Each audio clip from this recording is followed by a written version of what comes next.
100 రోజుల ట్రంప్ పరిపాలన గురించి విశ్లేషణ.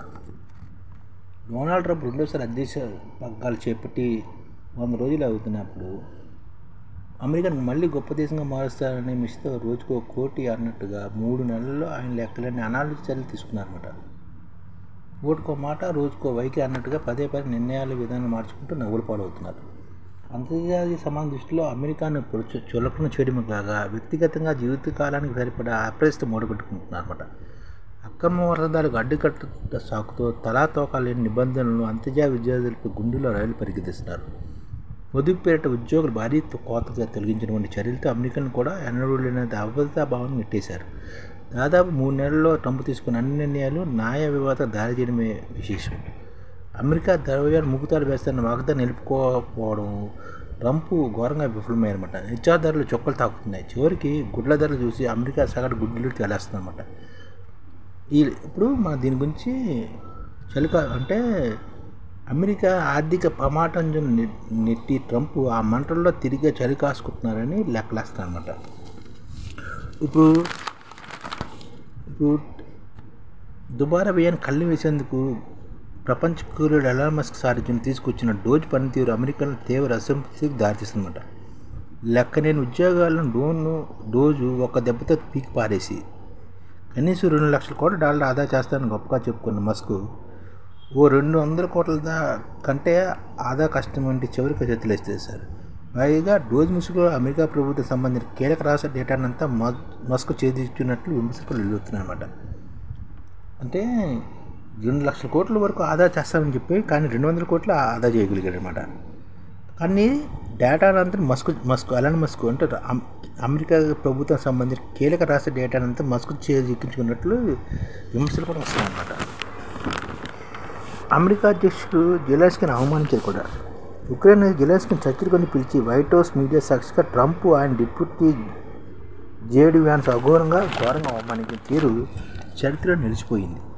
దేశాభివృద్ధిని కనీసం గౌరవం కూడా లేకుండా సూటిపోటు మాటతో ఇద్దరు రెచ్చిపోయారు.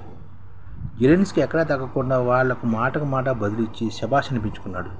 చిరుతుకొచ్చిన ట్రంప్ చివరికి ఆయన్ని వైట్ హౌస్ నుంచి అవమానక స్థితి వెళ్ళగొట్టిన తీరు చూసి ప్రపంచ దేశాలు షాక్ గురయ్యాయి. ట్రంప్ వాన్ ప్రవర్తన వైట్ హౌస్కు తీవ్ర కలంగా హెచ్చరించుకున్నారన్నమాట. విద్యా సంస్థలు ఉక్కుపాదం తన మాట వినడం లేదని యూనివర్సిటీలపై ట్రంప్ కన్నెర్ర చేశాడు. ప్రపంచానికి తలమానక వంటి అమెరికా విద్యాసంస్థల పునాదులనే పెకిలించే పనిలో పడ్డాడు. వాటికి బిలియన్ల కొద్దీ ప్రభుత్వ నిధులు నిలిపివేశారు. దారికొస్తే తప్ప వాటికి నిధులు చేసేది లేదు అంటున్నారు. అలా కొలంబియా యూనివర్సిటీ లొంగ తీసుకున్నాడు. కానీ ప్రఖ్యాత హార్వర్డ్ యూనివర్సిటీ మాత్రం ట్రంప్ తీరుకు తూర్పాటు పట్టింది. అణచివేత చర్య తలెత్తే లేదని ప్రకటించింది. $300 కోట్ల పైగా నిధులు నిలిపివేసిన డోంట్ కేర్ అనేసింది అన్నమాట హార్వర్డ్ యూనివర్సిటీ. అలాగే ఆదరణ అటుకుంది. ట్రంప్ పట్ల అమెరికన్ల వ్యతిరేకత నానాటికి పెరిగిపోతుందని పోల్స్ ముక్త కంటంగా చెప్తున్నాయి.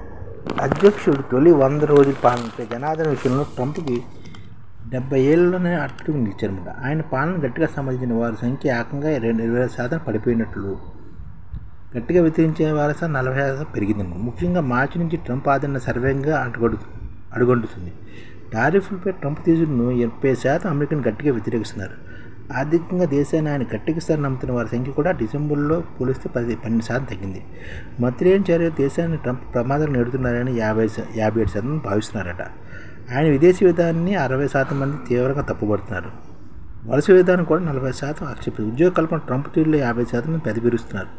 అక్యూజేషన్కి అధికారాన్ని బాధ్యతాయుతంగా వాడుతున్న నమ్మకం లేదని 54% మంది అమెరికాలు అంటున్నారు. సరైన నాయకత్వం అందిస్తారని నమ్ముతున్న 50% మంది. ఆయనకు ఓటేసి తప్పు చేశామని 20% మంది వాపోతున్నారట. దేశాలపై నోటు దురుసు కెనడా మొదలుకొని పలు దేశాలపై నోటు దురుసు వ్యక్తిని ట్రంప్ పరువు పోగొట్టుకున్నారు. అమెరికాలో 51వ రాష్ట్రంగా విలీనమైతే మేలంటూ అనవసర వ్యాఖ్యలు చేసి కెనడాలో స్వతంత్రాన్ని కొని తెచ్చుకున్నారు.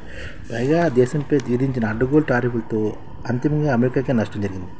అంతేకాక అమెరికాకి జీవితంలో నమ్మేది లేదని కెనడా నాయకత్వం అనిపించుకున్నారు.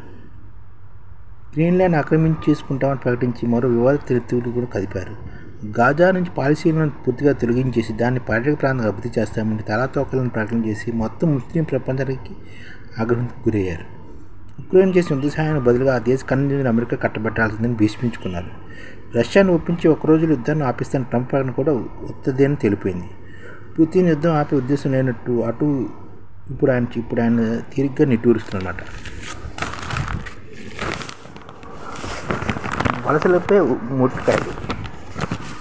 అక్రమ వలసలపై ఉక్కుపాదం మోపే పేరిట వలసదారు గుండెలో ట్రంప్ రైలు పరిగెస్తున్నారు. పగ్గాలు చేపట్టిన కొద్ది రోజులకి అక్రమదారుల్లో భారీ ఖర్చుతో ఏకంగా సైనిక విమానాల్లో స్వదేశాలు పంపారు.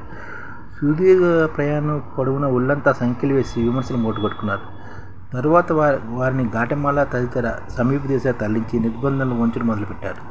దీనిపై కోర్టుల మండలింపు ఎదుర్కోవాల్సి వచ్చింది. ఇక విదేశీ విద్యాశాలలో అయితే ట్రంప్ అత్యంత అమానీయంగా వ్యవహరిస్తున్నారు. 5 ఏళ్ల చరిత్రను తవ్వుతూ ఎక్కడ ఏ చిన్న తప్పిదం కనిపించినా దేశం వీడాలని ఆదేశిస్తున్నారు. ట్రంప్ నిబంధన ఉల్లంఘన చిన్న చితక కారణాలు కూడా వీసా రద్దు చేసి వెనక్కి పంపేస్తున్నారు. ఈ విషయంలో కోర్టులతో పదే మొట్టికాయలు తింటూ వస్తున్నారు ట్రంప్. మతిలేని టారిఫ్ల యుద్ధం అన్నమాట. 100 రోజులు ట్రంప్ చెప్పిన చర్యలన్నింటిలో అత్యంత వివాదమైంది అనాలోచితంగా టారిఫ్ యుద్ధమే. అమెరికా భారీ టారిఫ్ విధిస్తున్నారని చాలా దేశాలు అంతర్జాతీయ వాణిజ్య సూత్రాల విరుద్ధంగా ప్రతీకారాలు దిగుతున్నారన్నమాట. అగ్రరాజ్యాలు మొదలుకొని చివరికి అసలు జనమే ఉన్న అంటార్కిటికా వంటి ప్రాంతాలపై కూడా ఎడాపెడా టారిఫ్లు పెంచి నవ్వుల పాలయ్యారు ట్రంప్. పైగా వాటికి రోజుకోలా మారుస్తూ అత్యంత చంచల ధోరణి కనబరుస్తున్నారు. ఇక చైనా విషయానికి టారిఫ్ను రోజుకు అంతకంతకు పెంచుతూ వేలంపాట తలపించేలా చివరికి 145% దాకా తీసుకెళ్లి ఎన్నో కామెడీ వ్యవహారాలు మార్చేశారు. టారిఫ్ల భయంతో ప్రపంచ దేశాలైన మార్కెట్లను కోరుకోని రీతిలో లక్షలాది కోట్ల రూపాయల మీద నష్టం చవిచూశాక తిరిగ్గా వాటి అమలుకు 3 నెలల పాటు వాయిదా వేశారు. టారిఫ్లు ప్రతీకారంగా అరుదైన ఖనిజాల ఎగుమతిపై చైనా పొదిగిన నిర్ణయంతో అమెరికా దిక్కుచోని పరిస్థితి పడిపోయింది.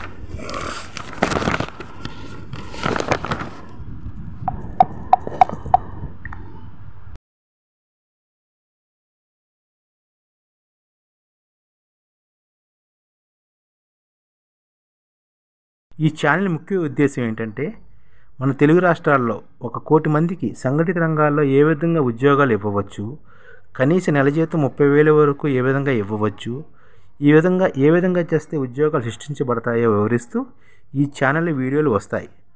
అలాంటి వీడియోలు మీకు కావాలంటే మన ఐడిఎఫ్ భాస్కర్ ఛానల్ని సబ్స్క్రైబ్ చేసుకోండి. ఐడిఎఫ్ అంటే ఇండియన్ డెవలప్మెంట్ ఫోర్స్. ఈ వీడియోలు చూసిన తర్వాత మీకు నచ్చితే లైక్ చేయండి, మీ ఫ్యామిలీ మెంబర్స్కి షేర్ చేయండి మరియు మీ ఫ్రెండ్స్కి షేర్ చేయండి. Thank you. నమస్కారం.